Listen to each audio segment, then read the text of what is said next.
수요예배 함께 올 말씀은 야고보서 3장 17절부터 18절의 말씀입니다.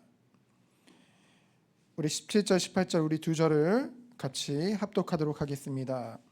오직 위로부터 난 지혜는 첫째 성결하고 다음에 화평하고 관용하고 양순하며 긍휼과 선한 열매가 가득하고 편권과 거짓이 없나니 화평하게 하는 자들은 화평으로 심어 의의 열매를 거두느니라. 아멘. 오늘 수예배 때 함께 볼 말씀의 제목은 교회를 하나 되게 하는 지혜입니다. 원래 제목은 교회를 사랑으로 하나 되게 하는 지혜인데 좀 길어서 교회를 하나 되게 하는 지혜라고 이제 제목을 정하고 함께 나누기 원합니다. 우리가 지금 이 자리에 왜 모였죠? 예배를 드리기 위해서 모였죠. 예배는 무엇이라고 여러분들은 생각하시나요? 웨스트민스터 수요리 문답 1답을 보면은 사람의 제일 목적이 무엇인가라는 질문이 있고 그것에 대한 답이 있습니다. 사람의 제일 목적은 바로 하나님을 영화롭게 하고 영원토록 그를 즐거워하는 것이죠. 그것이 사람의 제일 목적인 것입니다. 여러분, 예배는 성삼위 하나님께 영광 돌리는 거죠. 우리가 영광 돌릴 때 하나님이 영화롭게 되어지는 것이죠. 그리고 또 뭐예요? 이 예배는 이 성삼위 하나님으로 말미암아 우리가 즐거워하고 기뻐하는 것입니다. 결국 인간의 제일 목적은 무엇이에요? 바로 우리가 하나님께 예배를 드리는 그 예배자로 살아가는 것이죠. 그래서 우리가 이렇게 함께 모여서 드리는 이 예배, 이 공예배에 승리할 때 우리의 삶이 예배로, 제사로 연결되어지는 줄 믿습니다. 그래서 우리의 제일 순위는 바로 이 예배가 되어줘야 돼요. 우리는 오늘도 기도해야 됩니다. 우리가 오늘 이 예배의 자리로 나와왔는데요, 정말 이 예배 시간에 정말로 무엇보다 하나님을 영화롭게 하고 하나님으로 즐거워하는 시간 되어질 수 있도록 전심으로 하나님께 예배드리는 이 예배를 정말 반드시 승리할 수 있도록, 왜냐하면 오늘 이 예배 승리할 때 남은 이 한 주간도 정말로 삶의 제사로 하나님께 영광 돌릴 수 있는 그 은혜로 연결되어지기 때문에, 여러분, 목적지를 잃은 삶은 어떻게 될까요? 우리가 목적지를 잃어버리고 여행을 하게 되어지면은 빨리 갈수록, 더 높이 올라갈수록 돌아오는 길은 더 멀고요, 내려와야 되는 길은 더 수고로운 것입니다. 그래서 우리는 늘 명심해야 돼요. 우리의 삶의 목적이 바로 예배 가운데 있구나. 그래서 오늘도 이 예배를 통해, 특별히 하나님의 말씀을 통해 하나님의 뜻을 더욱더 깊이 깨달아 아는 시간 되어지기 원합니다. 오늘 본문 야고보서 3장 13절부터 18절은 우리의 이 성도의 믿음을 가진 자의 실제 삶으로 입증되어지는 믿음에 대해서 이 야고보서가 얘기한다고 했죠. 바로 신행일치라고 했습니다. 우리가 믿는 것이 우리의 모든 삶과 일치되어지는, 우리가 믿는다고 말하는 것과 우리의 삶이 정말로 일치되는 것. 그런데 이게 우리의 믿음을 삶으로 입증해야만 믿음이다, 또 이렇게 얘기하면은 또 하나의 율법주의가 됩니다. 우리의 의지나 우리의 노력은요, 솔직히 말해서 얼마나 가겠습니까? 그렇죠? 저부터가 얼마나 가지 못해요. 제 의지, 제 노력, 저 생각보다 많이 연약하거든요. 그런데요, 하나님이 우리에게 감사한 것은 은혜를 부어주셨다는 거예요. 왜 은혜의 하나님입니까요?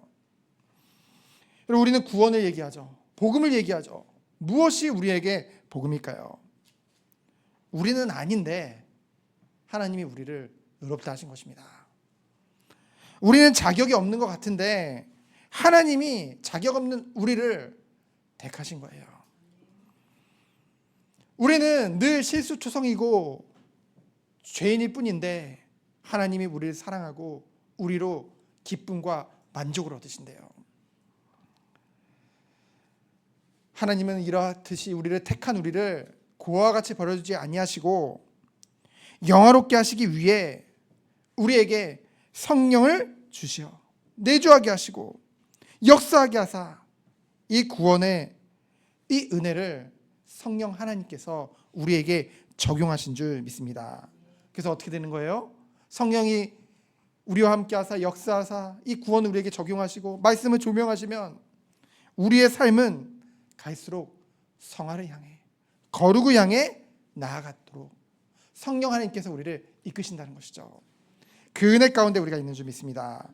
그래서 오늘도 이 말씀을 듣는 가운데 우리 성령 하나님께서 우리를 사랑하시고 긍휼히 여겨주시는 그 하나님의 마음으로 우리에게 사랑과 총명을 부어주사 이 말씀을 듣고 때로는 우리가 은혜도 받고 때로는 우리가 찔리기도 하고 그래서 우리가 감사도 하고 회개도 하고 그러면서 뭐예요? 순종함으로 이 말씀을 사모함으로 하나님 앞에 나아가는 그런 시간 되어지기 원합니다.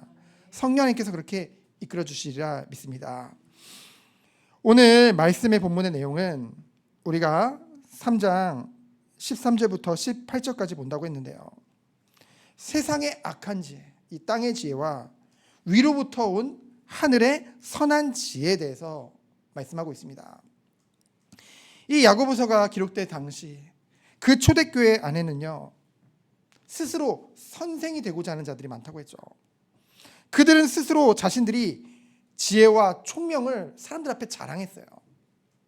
그런데 중요한 것은 그들의 실제 삶을 들여다보면요, 어때요? 이기적이고 세속적인 욕망이 가득 차 있다는 것이죠. 그래서 결국은 자기의 욕심을 따라 파당을 짓기도 하고요, 자기 욕심을 따라 분쟁과 다툼과 혼란을 일으킨다는 것이죠. 그러한 자들에 대한 어리석음을 오늘 말씀에 지적하고요, 그와 더불어서 그렇다면 위로부터 오는 선한 지혜, 그런 하나님으로부터 오는 지혜를 가진 참된 성도는 어떠한 삶을 추구하는가, 그것에 대해서 증거하고요, 그에 따르는 열매도 함께 증거하고 있죠. 그래서 오늘 말씀을 통해 우리가 정말 이 선한 하나님을 위로부터 오는 그 지혜를 사모하며 하나님이 원하시는 의의 열매를 맺기를 원하는, 그렇죠? 우리의 의지와 우리의 노력은 안 되거든요. 우리는 늘 되돌아가거든요. 그래서 우리는 오늘도 이 예배를 통해 성령 하나님의 도우심을 구하고 하나님의 긍휼을 구하며 나아가는 시간 되어지길 원합니다. 첫 번째로 세상의 악한 지혜죠. 13절에 보면은요, 이 야고보를 통해 하나님이 지적하고 계십니다. 스스로 지혜 있다고 하고 총명 있다는 자들이 있느냐. 그는 자신의 지혜와 총명을 말하기 이전에 무엇을 보이래요? 그 행함을 보이래요. 입증하라는 거죠. 어떻게 해요? 지혜의 온유함으로. 지혜의 온유함이라는 것은 온유함 안에서라는 의미입니다. 우리에게 내적으로 온유함이 있는 사람은요, 외적으로 이 온유함이 무엇으로 나타날 수밖에 없어요? 선행으로 자연스럽게 드러날 수밖에 없다는 것이죠. 그래서 예수님께서는 그리스도인이 지녀야 할 성품에 대해서 마태복음 12장 29절에요. 참된 믿음은 합당한 행위의 열매가 나올 수밖에 없음을 말씀하고 있죠. 그래서 지혜와 총명은, 진정한 지혜와 총명은 반드시 온유함 안에서 선행으로 드러나야 될 줄 믿습니다. 그런데 이 당시에 그 앞에 선생이라고 나서는 자들에게는 그런 모습이 보이지 않았다는 거예요. 그들의 구체적으로 악한 그 지혜의 모습을요, 오늘 14절로 16절에 이제 명명백백히 밝히고 있는데요, 그들의 모습을 보면요, 14절에 보니까요, 독한 시기와 다툼이 있었대요. 여러분, 이 독한 시기와 다툼은요, 분명한 건 뭐예요? 이것은 그들이 가진 기질이 아닙니다. 그들이 가진 성격이 아니에요. 그 모든 것은 뭡니까? 타락한 본성에서 맺히는 열매라는 것이죠. 우리는요, 늘 말씀을 통해 우리 스스로를 돌아봐야 될 줄 믿습니다. 하나님의 말씀에 은혜를 받고 때로는 아까도 기도했듯이 서론에 밝혔듯이 때로는 찔리기도 하고요. 그게요, 하나님이 우리를 옳은 길로, 의의 길로 이끄시려는 하나님의 은혜거든요. 여러분, 성도에게 끊임없이 그 고난이나 또는 고통이라는 것이 오죠. 시험이라는 것이 오죠. 근데 중요한 것은 겉으로 봤을 때는 고통인 것 같고 시험인 것 같죠. 그러나 그 안에는요, 하나님의 놀라우신 긍휼과 오래 참으시는 하나님의 그 은혜가 함께하는 줄 믿습니다. 그래서요, 결국은 성도에게 오는 고난과 그런 시험은요, 어려워 보이지만은 결국은 사랑의 은혜의 열매를 반드시 맺을 수밖에 없다는 것이죠. 왜요? 그 모든 것 가운데 하나님께서 우리와 함께 하시고 변함없이 신실하심으로 우리를 이끄시고 계시기 때문에. 그 독한 시기라는 것은 무엇을 말하냐면요, 그냥 시기도 아니고 독한 시기래요. 이 원어의 뜻을 보면은요, 남에 대한 열등감과 비교의식에서 오는 시기심이래요. 그래서 남의 가치를요, 그런 사람들 특징이 뭐예요? 애써 깎아내려요. 그리고 막 그들을 비방하죠. 그것이 바로 독한 시기입니다. 참 그리스도인은요, 정말 하나님의 은혜를 받은 자들은요, 자신의 악한 감정을 앞세워서 다른 사람을 비난하고 시기하는 행위를 하지 않는다는 것이죠. 그리고 또 다툼은 뭘까요? 자신만이 옳다는 거예요. 자신만을 내세우는 이기적인 야심에서 비롯된 이 파당, 그렇죠? 팔을 자꾸만 나누는 이것만 봐도요, 이미 그들이 가진 지혜가 거짓됨을 보여주는 것이죠. 또 15절에 무엇을 말하고 있어요? 분명하게 말하죠. 이러한 지혜는 위로부터 내려온 것이 아니다. 하나님과 아무런 관계가 없다는 것입니다. 그래서 구체적으로요, 땅 위의 것, 바로 세상적인 거죠. 여러분, 이 세상적인 것, 이 땅 위의 것, 바로 사람이 기준으로 된 모든 것들. 여러분, 사람은 어떤 존재예요? 늘 오류가 있어요. 늘 한계가 있습니다. 그래서 인간의 지혜는요, 언제나 변하고요, 불완전한 거예요. 그리고 또 뭐래요? 정욕적인 것이라고 했죠. 이 정욕적인 것은, 사실 정욕이라는 단어는 짐승에게 쓰는 단어거든요. 짐승처럼 본성적 욕망에 지배되어 살아가는 성령 하나님이 결여된 상태, 그렇죠? 그것이 바로 정욕적인. 그래서 마지막으로 뭐래요? 이것이 뭐래요? 결국은 귀신적인 것, 마귀적인 것이라고 증거하고 있죠. 이 마귀가 하는 짓이 무엇인가요? 분열시키고 이간질시키고요, 자기밖에 몰라요. 모든 걸 자기를 위해서 이용하죠.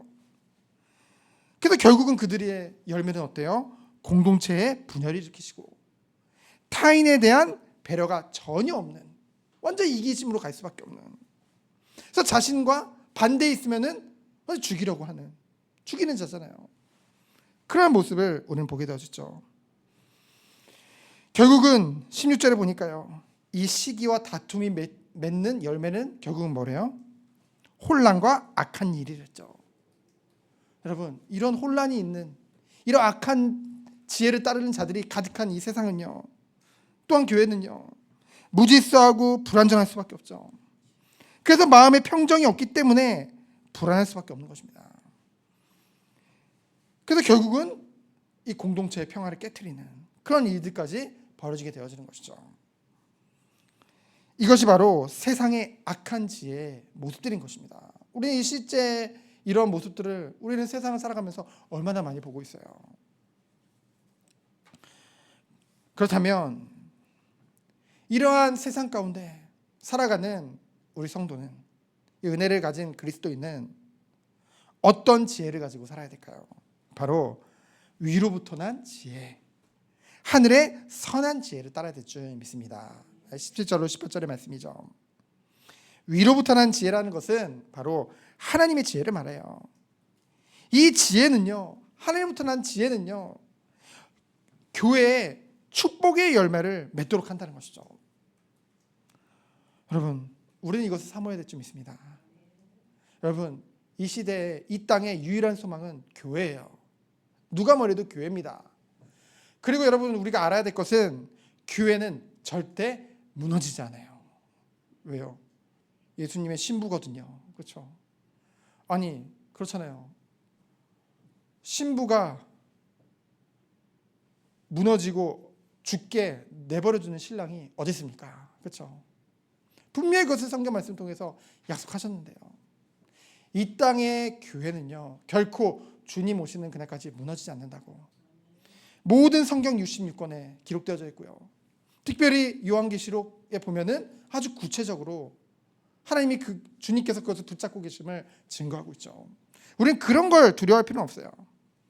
우리가 정말로 집중하고 우리가 정말로 기도해야 될 부분은 우리부터, 나로부터 이 축복의 열매가, 이 교회를 축복의 열매를 맺도록 하는 그 지혜가 내게 있어야 되겠죠. 우리는 그것을 말씀을 들으면서 어떻게 해야 될까요? 그것을 사모해야겠죠. 하나님은 하나님의 은혜를 주실 자들에게, 하나님이 응답하시고 하나님이 이끌어 가실 자들에게 이러한 은혜를 사모하는 마음을 주실 줄 믿습니다. 그래서 우리 교회는요, 응답 이전에 먼저 하나님의 역사하심을 진심으로 사모했으면 좋겠어요. 사모하는 자들이 기도할 수 있는 거거든요. 우리가 정말 기도로 나아가기 원합니다. 그래서 그 열매를 구체적으로 보면은요, 첫 번째로 오직 위로부터 난 지혜는 첫째 뭐래요? 성결하고. 성결이라는 단어 많이 들어봤죠. 여기 가까운 데 성결대학교도 있잖아요. 제가 학부하는데도 기독교 성결, 그렇죠? 서울신학대학교가 기독교 성결이거든요. 이 성결이라는 것은 순수하고 순결하다는 뜻입니다.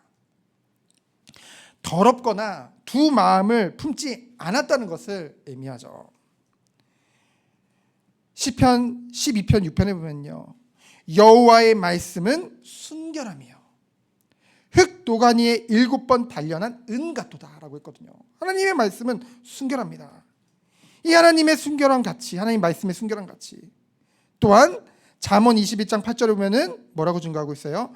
죄를 크게 범한 자의 길은 심히 구부러지고, 그러나 어떻대요? 깨끗한 자의 길은 고드니라. 여러분, 의인의 길이 굽지 않고 순수한 것 같이, 바로 이 성결하다는 것은 정말 하나님으로부터 온 지혜를 가진 자들의 특징이 어떠냐면요, 순수해요. 순수합니다. 이 하나님의 말씀을요, 이 순수하지 못한 자들은 의심해요. 이용해요. 순수한 자들은요, 하나님 말씀이 너무 어려운 게 아니라, 여러분, 하나님 말씀을 알면 알수록 하나님 말씀은 명확합니다. 단순합니다. 다만 우리가 그것을 그렇게 보지 못하는 우리에게 죄의 본성이 있을 뿐이지, 하나님의 말씀은 명확합니다. 깨끗합니다. 그래서 순수한 자들은 이 하나님의 선명하고 명확한 말씀을 온전히 따라야 된다는 거죠. 항상 동일하게 변함없이 따르게 되어진다는 것입니다. 그리고 뭐예요? 다음에 화평하고. 화평하다는 것은요, 이 혼돈과 혼란과는 완전히 정반대예요. 바로 평화를 사랑하고 화평케 하는 자의 응답을 누린다는 것이죠.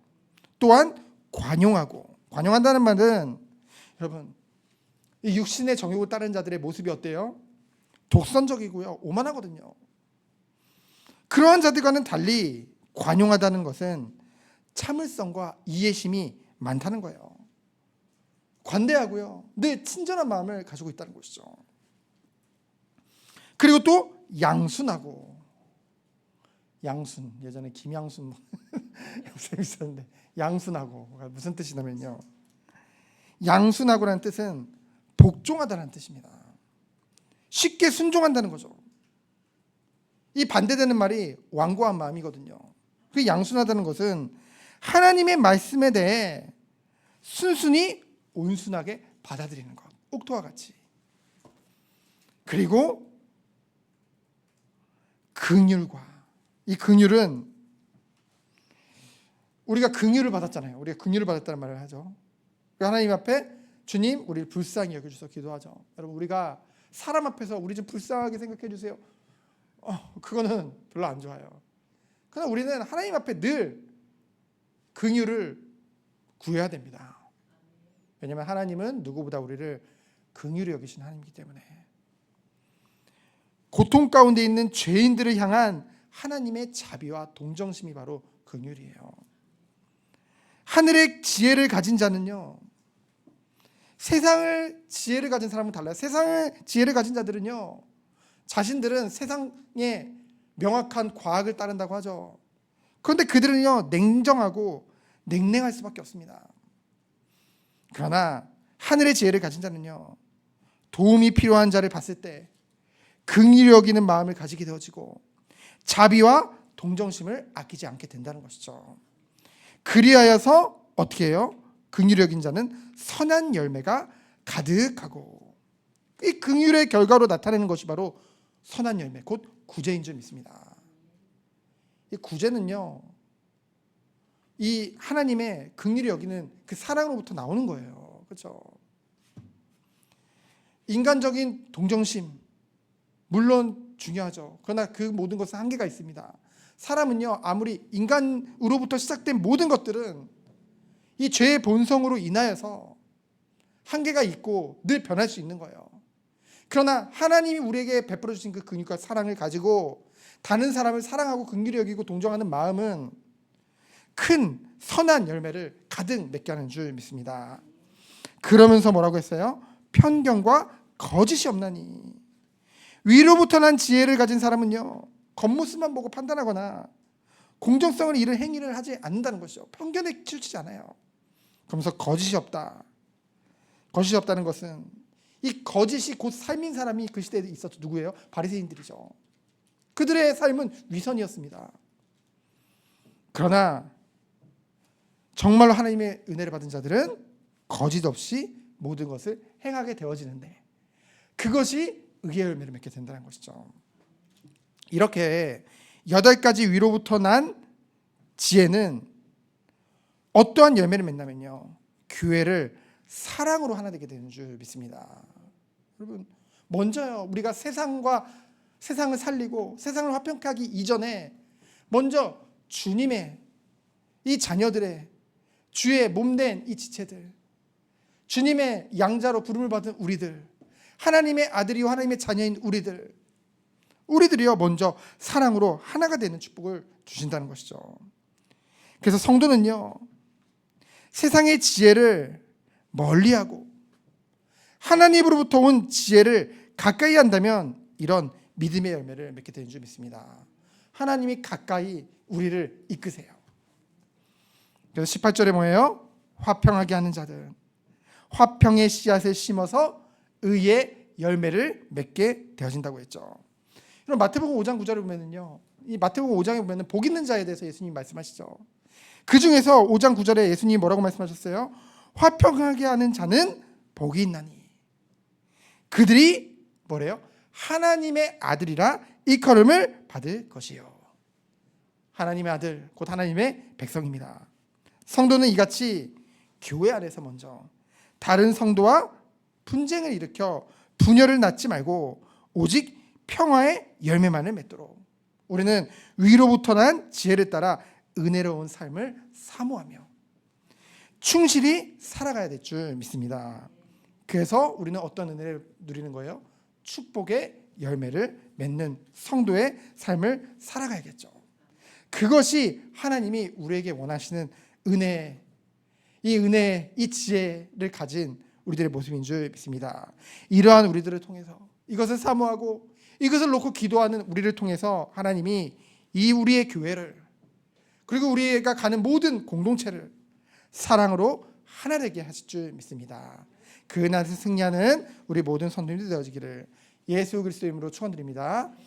기도합니다. 주님만을 바라보게 하시고 주의 영광 위에 살아가는 우리 한 사람 한 사람 되도록 주께서 축복하여 주옵소서.